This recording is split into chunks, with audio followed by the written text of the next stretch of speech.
Hey guys, Zach back here with another review. Sorry it took so long in between the two reviews. I want to keep them more consistent than that. Just had a lot of stuff going on, so I've been kind of busy. But today I'm doing a review of the NDP from the Unforgiving Arms of God. I know this is kind of late, came out a few months ago, but I'm sort of glad I'm doing it now because I think I like it better now than when it first came out. I don't really know why that is. It just grew on me. I guess because it's just it's such a heavy record that the first few listens you don't quite take it all in. It's kind of a lot. It's like listening to like a Nails record where you don't really know what you're hearing the first couple times. But anyways, just give you some background if you're not familiar with End. They're a metalcore supergroup. I mean, they kind of even like surpass metalcore. Like they're just really heavy. Like almost in the vein of like Nails, like I mentioned before. I'll mention them a couple other times in this because I don't think there's a lot of bands that hold up to that kind of heaviness. So I think it's cool to see a band that's sort of approaching that. Without being over the top, which in my own opinion, I sort of think Nails can almost be over the top at some point. But anyways, I don't want to draw too many comparisons because they're not the same or anything. But anyways, End is a metalcore supergroup consisting of Brendan Murphy from Counterparts on vocals, Will Putney, who's on guitar, who's a producer, who's really popular in the scene. I think a lot of people who are who look into the production of music and all that definitely are familiar with his work. He does a lot of deathcore, a lot of the heavier metalcore stuff. And then he's also in the band Fit for an Autopsy, which is a band I enjoy. I think they're one of the better contemporary or like modern deathcore bands. And then the other guitarist is from Shai Hulud and Misery Signals, I think too. And I think he was involved in the Misanthropy Pure album, which is my favorite Shai Hulud album. And then the drummer is from the now defunct Structures, which they put out a couple good records.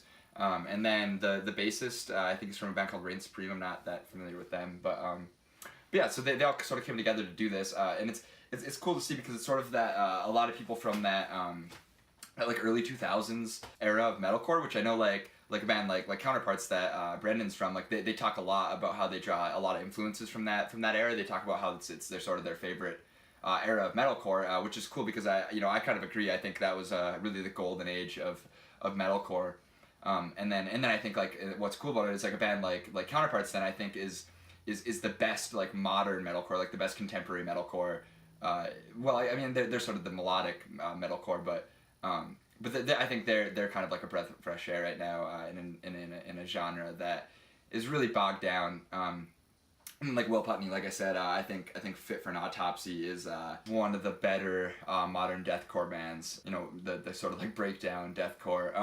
What's also cool about this is because I was worried it was going to be kind of like overproduced because I think a lot of stuff that Will Putney does has like the Joey Sturgis touch to it, where it's like a little like over the top, like too clean, too perfect, too oversampled, just like too clean of a sound, and this record does not have that.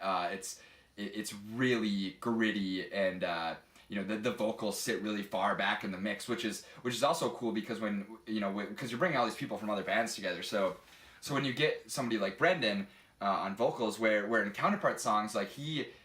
At some parts you can't even understand what the guitars are doing, what like the drums are doing, because like literally like all you can hear in the mix is his vocals cutting through, which is okay because that's sort of what they're he's sort of their shining star when it comes to that, because a lot of it's like their lyrical content. I mean, he's, in my opinion, he's the best metalcore vocalist that we've seen in a long time, and I think he continues to get better on every cut. And like You're Not You Anymore, I think is his best vocal performance yet, and it just seems like he just keeps getting better and better and better, which is just awesome to see. And in this, you see him taking like a totally different approach to what he usually does, because he's usually really high, really like Fry screaming. He's always really like he enunciates really well. Like you can always really hear, which I know like their lyrical content is a huge part of their music. So you hear. The lyrics cutting through and all that, and it's cool because it's totally opposite on this. He's still using that Fry vocal, but it's way lower than he usually goes. I guess there are spots where he goes way higher too, but for the most part, he's a lot lower than he normally is. It's a lot more buried in the mix than it usually is. It's like doubled up. It's like tripled up in some spots. where it's just really, I mean, you can't, a lot of it, I mean, without looking up the lyrics, you really can't understand like a whole lot of it. But all in all, like this record, it's fast, it's heavy, it's hard hitting. Some of the riffs in it are crazy. It never stops, you know, until you get till like sort of the end, like Survive by Nothing, the end track here. It really never quits. Like it's a constant onslaught of noise. I think it's absolutely incredible, and it's, you know, it's got its moments where it's got its breakdowns, and it's got there aren't really like many choruses or anything like that on it. But structurally, I don't think there aren't any like really structural problems. All the songs have a good feel through them throughout the whole track.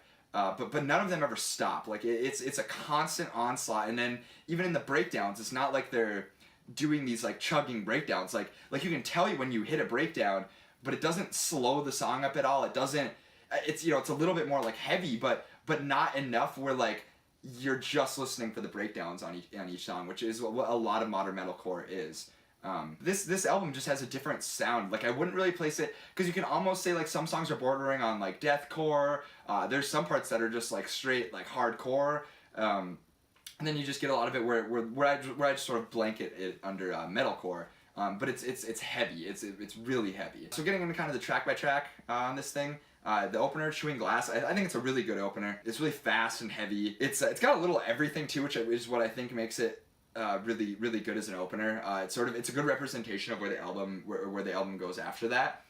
And then the breakdown of the song is like crazy. It has like these screeching, sliding guitars. I don't know exactly even what they're doing to get that tone, but you know, it's a pitch, like you can hear them sliding on the guitar, but it's also like just this screechy, gross tone.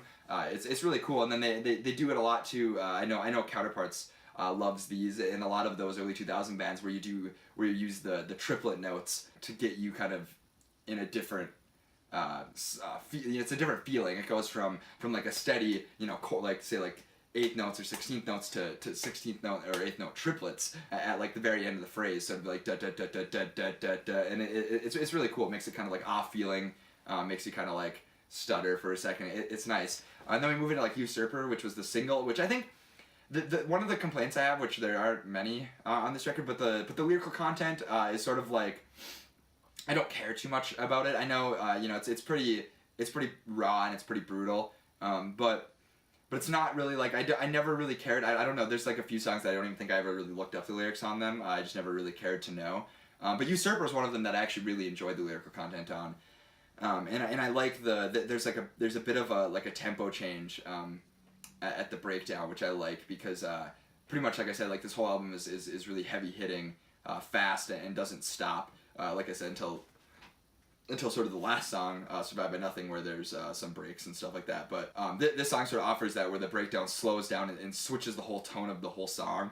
I think it's a phenomenal track. I think it served as a great first single. And then you move into like Love Let Me Down, which I think is a song that most gave me this like Nails feel. Like I think like this song honestly sounds like it could be on a Nails cut, which is cool, because I don't find a lot of bands that do what Nails do in a way that's like even listenable. Because for a long time I didn't even think like Nails was that listenable. I come from like a pretty heavy music background, so you know, but that was almost just like too much for me until I sort of continued to listen to them and sort of got the feeling for what like sort of understood what they were doing, because there's sort of a method to their madness. But at the beginning, you know, when you first hear it, you just kind of laugh, because it's like this is absurd, you know. But I honestly feel like Love Let Me Down could be on a Nails cut. It never stops. It's really short. There's not a boring moment. The music video for the song was really cool too. They did like a single shot music video. So there's no cuts in it. That was really cool. I like this song too, because there's a clear breakdown in it, but the tempo doesn't change at all. Like it doesn't even stutter for the breakdown. Like it keeps going with these cool dissonant notes in it, and it doesn't stop. And that's this whole record. It doesn't, from top to bottom, it really doesn't ever calm down, really never stops. Yeah, and then we move on to like the title track from the Unforgiving Arms of God, which I think this is sort of like the darkest cut. You almost get like some, I don't know, I might get castorized in the comments for this, but in some of the melodies and in some of the notes and in sort of the key that it's in, it has like sort of black metal vibe. I think they like, it's really these like really dark guitar riffs, Like at the beginning, there's like I think they're like arpeggiating on like this really dark, eerie chord, and I think that's really cool. And then a lot of the riffs like are really fast in this too, where they're doing like a lot of these like chugging in it, but it's not like in a boring way. I mean, it's really fast. Like I mean, these guys are like working when they're playing. When they're playing the guitars, it keeps the whole chugging idea interesting, because you don't get a lot of just kind of straight chugging on this record. It's kind of all really interesting riffs throughout the whole thing. But on this song you do get some straight chugging along, but it keeps it really interesting. It's really fast.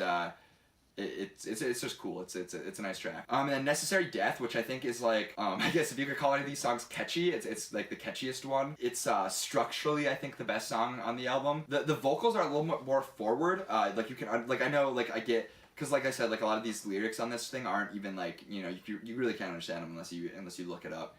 But this track I think they were really clear. The vocals were a little bit more forward in the mix. It's just it's definitely like the catchiest song, like because I think it was the second single off of it, and I think that was a good choice. I think it seems like more appealing to maybe just more fans of like modern metalcore instead of like older, heavier stuff.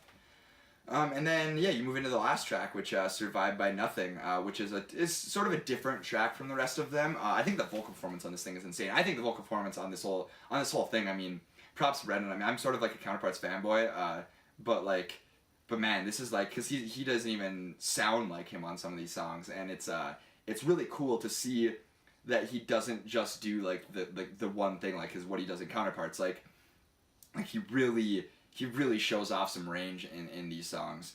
The way that he's able to, I mean, like the very like beginning of this song, because I think there's like a break and then like he like screams something, and then it kind of goes into like these really cool riffs. Like I mean, it's like it almost sounds like he's in pain when he's screaming it. It's really high, but really just like blood curdling. It's really cool.